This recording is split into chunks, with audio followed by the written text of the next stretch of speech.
Disclaimer, ये video सिर्फ entertainment और अवेयरनेस के लिए बनाई गई है। इसमें मैं किसी के भी इमोशंस का breakdowns, emotional breakdowns on the internet. क्या तुम लोग भी यही देख रहे हो कि सोशल मीडिया पर ये सारे शब्द दुख, दर्द, डिप्रेशन कुछ ज्यादा सुनने को नहीं मिल रहे? बदलना कौन चाहता है, लोग मजबूर कर देते हैं। मेरा एक सवाल है, क्योंकि माना जाता है कि इस दुनिया में हर इंसान के दिमाग की अपनी अलग क्षमता होती है। सबके अलग बिलीव्स होते हैं, सबके अपनी अलग सर्कमस्टेंसेस होते हैं, सबके अलग मेंटल स्ट्रगल्स होते हैं और सिचुएशंस पर रिएक्ट करने के तरीके भी सबके अलग होते हैं। तो जब ये सारे लोग अलग सोचते हैं, अलग विचारधारा रखते हैं, अलग भाषा बोलते हैं, अलग चीजें करना चाहते हैं, अलग धर्म को मानते हैं, तो हरामी पने में सब एक कैसे हो जाते हैं? तो आपकी सोशल मीडिया फीड पर कुछ लोग ऐसे जरूर होंगे जिनकी जिंदगी ठीक ठाक चल रही है और होलिस्टिक लेवल पे काफी अच्छी चल रही है, जिनके ऊपर एक स्टेबल सपोर्ट है, जिनको रियल लाइफ प्रॉब्लम से उनकी फैमिली या किसी और चीज ने अब तक बचा रखा है। लेकिन वो लोग इंस्टा व्हाट्सएप की स्टोरी पर बेचैन गधे की तरह रेंगते मिलेंगे,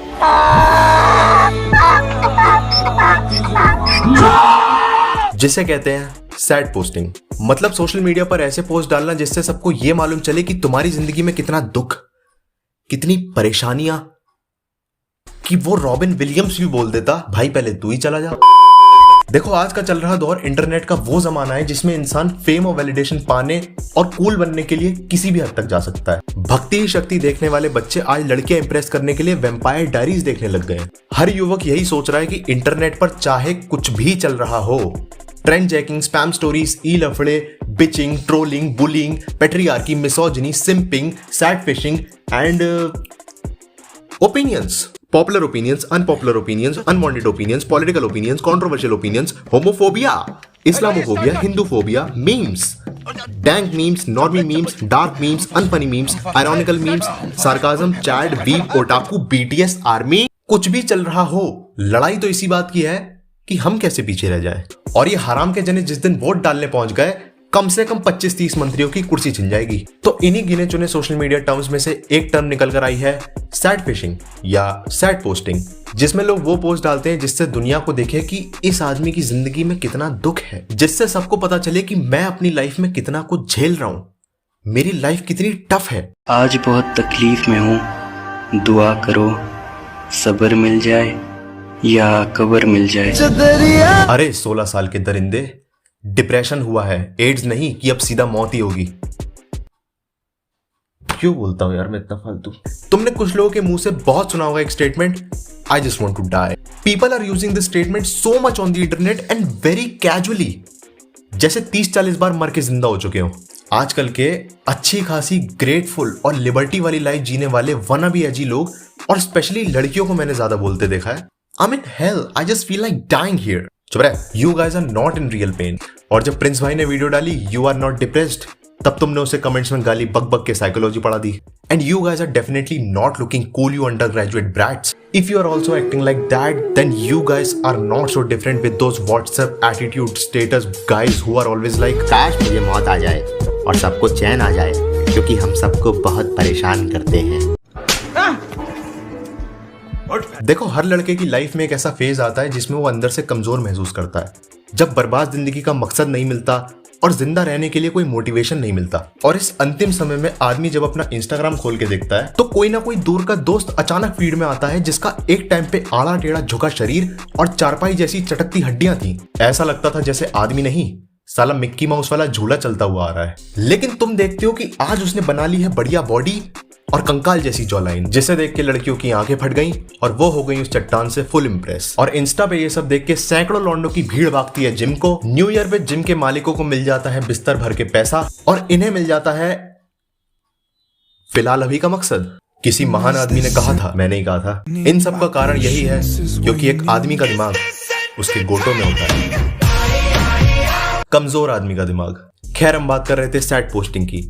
सोचने वाली बात यह है कि कोई ये सैड पोस्ट आके डालता ही क्यों है? सिंपल, ताकि उन्हें अटेंशन मिले। एक आम आदमी की गर्दन पकड़ोगे तो आपको उसकी आंखों में सिर्फ 3 चीजों की चाह दिखाई देगी, भूख, नींद और हवस। लेकिन एक इंटरनेट एंथुसियास्ट की आंखों में सिर्फ आपको मिलेगी अटेंशन और हवस। काश मुझे मौत आ जाए और सबको। भाई मैं हाथ जोड़ता हूं, मैं 2 बार नॉट इंटरेस्टेड कर चुका हूं, प्लीज मेरी फीड में मत आ। हाँ, तो जीवन का उसूल है कि अब जितना लेंडी आदमी होगा उसे उतने ही लेम लोग अपनी अटेंशन देंगे, और जितना कूल इंसान होगा उसे उतने ही स्मार्ट लोगों की अटेंशन मिलेगी। तो हर जने की लाइफ में एक मोमेंट ऐसा जरूर आता है जिसमें उसे कूल बनने की चुल मचती है। ये मोमेंट तब आता है जब आप दिलजीत दोसांझ, एपी ढिल्लों छोड़ के नया नया वीकेंड और टेलर स्विफ्ट सुनना शुरू करते हो, जब तारक मेहता वाले नया नया फ्रेंड्स देखना शुरू करते हैं, और जिन छपरियों से वो भी नहीं होता वो वही ले दे के किसी बॉलीवुड सैड सॉन्ग की स्टोरी चेप देते हैं। टूटा हुआ साज हूँ मैं खुद से ही ना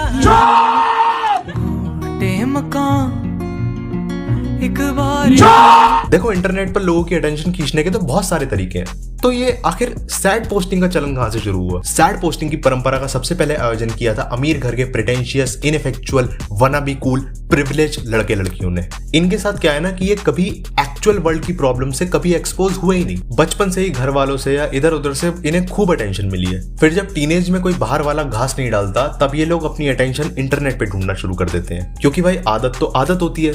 इनके अराउंड जो भी चल रहा होता है इन्हें सिर्फ उसी से मतलब है। तो आप देखोगे कि कुछ अच्छे भले प्रिविलेज लोगों के साथ जरा सा भी कुछ हो जाए तो इंटरनेट पे I'm currently going through a lot, guys.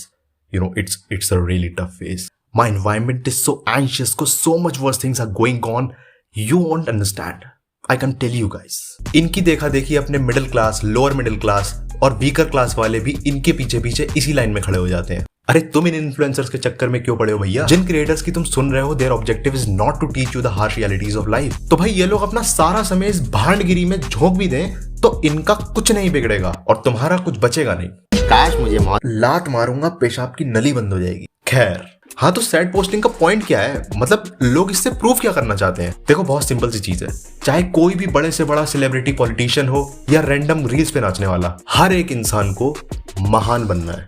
Everybody wants to be recognized as a great person. सब ये दिखाना चाहते हैं कि जितनी मेहनत मैं कर रहा हूं उतनी कोई नहीं कर सकता। जितनी परेशानियां, जितने ऑब्स्टिकल्स और जितनी प्रॉब्लम से मैं गुजर रहा हूं वो कोई नहीं झेल पाएगा। इसलिए सब लोग मेरे पास आओ और मुझे अप्रिशिएट करो। तो भाई, ये परेशानियां ढूंढने निकलोगे तो हर आदमी पंकज उदास है। बहुत बुरा जोक, शाबाश। दुख की कमी थोड़ी है। जिसकी फीड रात को खोल के देखोगे तो हर जना स्ट्रेस से फटा जा रहा है। सबके अलग अलग मेंटल स्ट्रगल्स होते हैं, तो इसलिए ऐसा कौन इंसान है जो किसी बात को लेकर परेशान नहीं है? स्ट्रगलिंग जेन्युइन एंटरप्रेन्योर सोच रहे हैं कि हमें कोई सपोर्ट करने वाला क्यों नहीं मिल रहा। पूरे दिन काम करने वाले किसान ये सोच के रो रहे हैं कि जितनी मेहनत कर रहे हैं उसका फल नहीं मिल रहा। पूरे दिन नेटफ्लिक्स पे कोरियन ड्रामा देखने वाली लड़कियां ये सोच के रो रही हैं कि हमें सच्चा प्यार क्यों नहीं मिल रहा। हेंस सबकी प्रॉब्लम्स अलग है, सबका लेवल अलग है, लेकिन परेशान तो सब बराबर हो रहे हैं। So how can we measure किसकी प्रॉब्लम बड़ी है? इसके लिए हमें समझ लेना चाहिए द कॉन्सेप्ट ऑफ अप्रोच।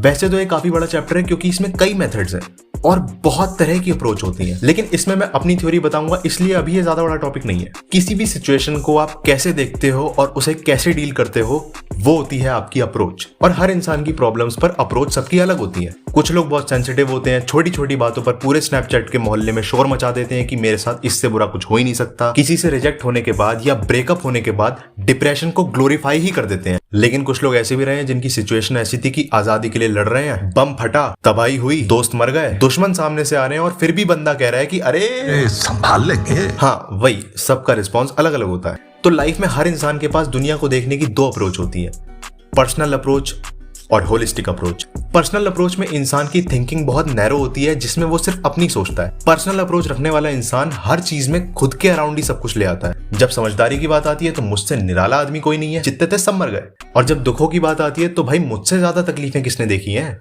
तुम समझ नहीं सकते कि मैं कितनी सफरिंग से गुजर चुका हूं या गुजर रहा हूं। तुम क्या जानो, you are not in my shoes. पर होलिस्टिक अप्रोच वाला इंसान बहुत ही ब्रॉड थिंकिंग रखता है। First of all, he considers knowing about the whole system of the society rather than living his life in self obsession. वो ये बात जानता है कि इस दुनिया में सिर्फ मैं अकेला नहीं हूं जिसकी लाइफ में प्रॉब्लम्स हैं। बहुत लोग ऐसे हैं जो मेरे से भी बहुत बुरी स्थिति में होने के बावजूद मुझसे कई गुना ज्यादा मेहनत कर रहे हैं, क्योंकि ये दुनिया किसी रैंकिंग सिस्टम से नहीं चल रही। ये दुनिया एक कॉन्टिन्यूम में चल रही है। और कॉन्टिन्यूम की एक थ्योरी कहती है कि हर बाप का एक बाप होता है। हाँ, और उसे हम दादाजी कहते हैं। नहीं, मतलब कि आप दुनिया में कोई भी हो, कितने ही बड़े नवाब हो और कितना ही आगे पहुंच जाओ, लेकिन लाइफ में किसी ना किसी चीज में एक आदमी आपको अपने से ऊपर जरूर बैठा मिलेगा। और आपकी लाइफ कितनी भी ट्रेजेडीज से भरी हो, आपको अपने आसपास खुद से ज्यादा पीड़ित लोग मिलेंगे ही मिलेंगे। जिनके आगे अपनी दिक्कतें बहुत छोटी लगने लगती हैं। एक पल में इंसान को लगता है कि मेरे पास कुछ भी नहीं है, मेरा दर्द कोई नहीं समझ सकता। और जब आप अपनी इस इमेजिनरी दुनिया से बाहर निकलकर उनको देखोगे जो असली प्रॉब्लम्स फेस कर चुके हैं या कर रहे हैं, whether in the form of death, destruction, diseases और डिसेबिलिटीज, तब खुद महसूस हो जाता है कि हमारी किस्मत क्या है और हम कहाँ स्टैंड करते हैं। नजरिया बदल जाता है। बस पर्सनल से होलिस्टिक अप्रोच का खेल है। और पर्सनल अप्रोच रखना कोई बुरी चीज नहीं है। अगर आपको अपनी लाइफ में सेल्फ ग्रोथ चाहिए तो कुछ हद तक पर्सनल अप्रोच होनी ही चाहिए, लेकिन थोड़ी सी भी ज्यादा हो जाए तो इंसान बहुत ज्यादा सेल्फ सेंटर्ड और सेल्फिश हो जाता है। पूरी तरह आप किसी भी एक्सट्रीम में नहीं जा सकते, दोनों ही जरूरी हैं, बस सही मात्रा में। आपने देखे होंगे यूट्यूब पे, इंस्टाग्राम पे वो क्रिएटर जो हर गर्मियों की छुट्टियों में डिप्रेशन में चले जाते हैं। तुमने कई यूट्यूबर्स के इमोशनल ब्रेकडाउन वीडियोस देखे होंगे जिसमें वो अपनी करंट प्रॉब्लम शेयर करते हैं, जिनमें से 90% केसेस में कोई सीरियस बात नहीं होती। Maybe they are oversharing, क्योंकि आजकल यूट्यूब पे लोग कुछ भी शेयर कर रहे हैं, you know, right? Or they are overreacting just for getting some of your attention, or they are just stupid. मतलब कि क्या आपने कभी ये सोचा कि मेरी एलिमेंट्री स्कूल शिट प्रॉब्लम्स क्या एक्चुअल में इतनी नोटेबल है कि मैं अपनी ऑडियंस उन लोगों से सपोर्ट मांगू जो एक्चुअल में स्ट्रगल कर रहे हैं? हो सकता है वो तुम्हारे लिए बड़ी चीज हो, वो तुम्हें बॉदर कर रही होगी, बिल्कुल कर रही होगी। बस मैं ये कहना चाह रहा हूँ कि आप कोई भी हो, चाहे इंस्टाग्राम इन्फ्लुएंसर या यूट्यूबर या फिर कोई नॉर्मल इंडिविजुअल, आप लोग एक पब्लिक प्लेटफॉर्म पर पर्सनल अप्रोच से काम नहीं चला सकते।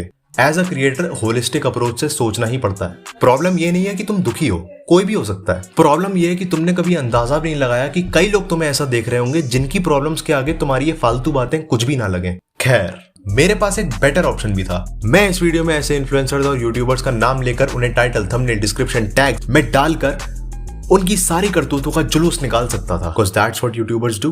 मेरी लिस्ट में कुछ ऐसे नाम थे जिन पे बनाने का मुझे मन था, कर इसलिए नहीं रहा क्योंकि फिर वो लोग बोलेंगे कि हमारे नाम पे व्यूज ले गया। रख लो सालों, नहीं चाहिए तुम्हारे व्यूज। मैं कौन होता हूँ बोलने वाला? जितने मेरे टोटल सब्सक्राइबर्स नहीं है, इन लोगों की वीडियो पे एक कमेंट पे भी कमेंट्स उससे ज्यादा है। तो इसी बात पे वीडियो को लाइक, शेयर और सब्सक्राइब कर दिए। अब आ जाओ मीम कल्चर पे। क्या मनहूस सी वाइब बना के रखी है यार। मैं समझ रहा हूं तुमने कूल बनने के लिए घोस्टिंग शुरू कर दी है। अबे तो क्या मेरी फीड को कब्रिस्तान बना दोगे? तो भाई जब मीम्स वगैरह बढ़िया बनते रहते हैं तो लोग कोई ना कोई फेमस कैरेक्टर की पर्सनालिटी उठा लेते हैं। कोई कैप्टन लीवाई बना हुआ है, कोई वॉल्टर वाइट बना हुआ है, कोई इटाची उचिहा को बाप मानता है, जो कि मजे के लिए सब कुछ ठीक है। लेकिन फिर कुछ लोग ऐसे आते हैं जो साबित कर देते हैं कि ज्यादा रील्स देखना दिमाग को कूड़ा कर देता है। और जब इनका ये डिप्रेस्ड मूड नेगेटिव चीजें देखते देखते बढ़ता चला जाता है, तब दिल में छप जाती हैं कुछ और पर्सनालिटीज, जैसे कि तुम्हारा ये जोकर, कबीर सिंह, राधे भाई, वो नाइट क्रॉलर, और सबसे ज्यादा चल रहा है पैट्रिक बेटमैन। इन्होंने जिंदगी बर्बाद कर दी 11th क्लास के लौंडों की। सारा यूथ खराब करता तुम। और भाई अगर आप सैड पोस्ट डालकर ये सोच रहे हो कि हमें कोई समझेगा, तो नहीं। मैंने जब अपने दोस्तों को एक बार सैड पोस्ट भेजा था तो ये जवाब आते थे, अस भाई अस, मूड यार, रिलेटेबल भाई, सेम यही है मेरा यार, तू मेरी सुन। कमीने बेशरम, अबे तुझसे नहीं पूछ रहा, अपनी सुनाने आया हूँ। स्टोरीज में ऐसे कई सारे कैरेक्टर्स होते हैं जिनसे हम कुछ ना कुछ सीख सकते हैं, लेकिन आजकल के लोगों ने ऐसे कैरेक्टर्स को आइडल बना लिया है जो खुद में बर्बाद है। जो लोग पैट्रिक बेटमैन के कैरेक्टर को सिग्मा और बहुत ही कूल कंसिडर करते हैं, उनके लिए क्रिश्चियन बेल ने बोला है, grow up and find the real personality. और ये कबीर सिंह, तेरे नाम वाला, राधे, ये कैरेक्टर्स कोई बहुत अच्छे लोग नहीं है। खुद इनके एक्टर्स ने भी यही बात बोली है। Kabir doesn't know how to deal with himself at all. He might be aggressive, but I think he's very weak, and I think Preeti's character is very strong. ये जो कैरेक्टर है साले, वो कभी फॉलो नहीं करना। ये लूजर कैरेक्टर है कि एक लड़की के पीछे पागल हो गए और अपनी जिंदगी बर्बाद कर दिए। नहीं होता, नहीं होता, आगे बढ़ो। No, no, no, no, no, no, no. Wait. तो आओ फिर वीडियो ऐसे को समराइज कर देते हैं। तो भाई जो लोग सैड पोस्टिंग करते हैं उनमें दो ही टाइप के लोग होते हैं। पहले जो नाटक कर रहे हैं, या फिर वो लोग एक्चुअल में जितना फ्रस्ट्रेटेड और डिप्रेस्ड हैं वो लोगों को कई गुना ज्यादा बताते हैं। अगर है 20% तो बताएंगे 80%, ताकि बस कोई आ जाए, कोई अपनी अटेंशन दे दे और कैसे भी करके ये बात साबित हो जाए कि मैं कितना मजबूत इंसान हूं। तो ऐसे इंसान को कोई कुछ नहीं कर सकता। दूसरे जो जेन्युइनली दुखी है, तो भाई हाँ, मजाक से हटके लाइफ में कितने भी स्ट्रॉन्ग माइंडसेट का चट्टान आदमी क्यों ना हो, कुछ फेज ऐसे आते हैं जिसमें सब बिखर जाते हैं। बस देखना यही होता है कि is this problem actually worthy of my time? क्या ये प्रॉब्लम सही में इतनी बड़ी है? क्या मेरे पास समय है कि मैं अपना सारा काम रोक के सिर्फ इसके बारे में सोचूं? If the answer is yes, तो हाँ, you should take a break from everything. You can go in solitude और spend some time in a soothing and cheerful environment. And if your answer is no, then you are wasting your productive time giving your consciousness to an issue which is not at all worthy of your attention. Putting random posts on social media frequently isn't gonna help you a little bit just because it's simple. Nobody gives a shit. Yeah, it's true. Nobody cares. Nobody is gonna help you with your problems. It's not like people around you are bad or cruel or something. No. They all are just busy. So it's only you standing alone there, my friend. तो सारा खेल attention का है ना, तो अगर तुम्हें attention मिल भी गई तो क्या डिपेंड ये करता है ना कि आपके अराउंड कैसे लोग आ रहे हैं। अगर तुम एक 8th क्लास से ऊपर की लड़की हो और तुम सोशल मीडिया पर एक सैड पोस्ट डालती हो तो इट्स वेरी पॉसिबल कि बेरोजगार लौंडों की भीड़ तुम्हारे इनबॉक्स में चली आए। तो ऐसे लोगों की अटेंशन से बहुत खुश होने की जरूरत नहीं है। वो कोई बहुत मेहनती या बहुत ज्ञानी लोग नहीं है। बहन, वो जॉर्डन को नहीं जॉर्डी को जानते हैं। वो क्या तुम्हारी दिक्कत हल करेंगे? तो दोस्तों, किसी भी सिचुएशन या किसी भी सर्कमस्टेंसेस का आप पर कितना और कैसा इंपैक्ट पड़ता है, ये सब डिपेंड करता है आपकी पर्सनालिटी पर। आप उस पर कैसा रिएक्ट करोगे, उसी से आपकी आगे की लाइफ डिसाइड होगी। ज्यादातर लोग ऐसे होते हैं जो लाइफ में जरा सा भी प्रेशर नहीं झेलना चाहते, और मैंने कहीं पढ़ा था कि ऐसे लोगों की स्ट्रेस में रहना और कंप्लेंट्स करते रहने की आदत पड़ जाती है। और कुछ लोग होते हैं जो चीजों को एक्सेप्ट करते हैं, इन सब में समय बर्बाद ना करके अपना दिमाग सही जगह लगाते हैं और लाइफ में बहुत आगे बढ़ते हैं। फिर आते हैं दिन में 3 बार हनुमान चालीसा पढ़ने वाले। ना कौन है हम? माइक टाइसन है उत्तर प्रदेश के। अगर एक उतार दिए ना, यही पैंट में हक दीजिएगा, दूठो दे देना, प्राण पखेरु हो जाएगा आपका। तो भाई, दिन भर नेगेटिव चीजें देखना, अपनी प्रॉब्लम्स को पकड़ के रखना और हर टाइम उसको लेकर परेशान रहना, लोगों से नेगेटिव बातें करते रहना isn't going to solve your problems or adversities. It's just making you weak. तो भाई, ये सब बातें तो चलती रहती हैं, क्योंकि जिसको जो करना है वो तो वो करेगा ही। तो भाई, जिसको जो करना है करे। आप अपनी चिंता रख लीजिए और मैं अपने रघुनाथ, क्योंकि हमारे साथ श्री रघुनाथ को किस बात की चिंता, शरण में रख दिया जब माथ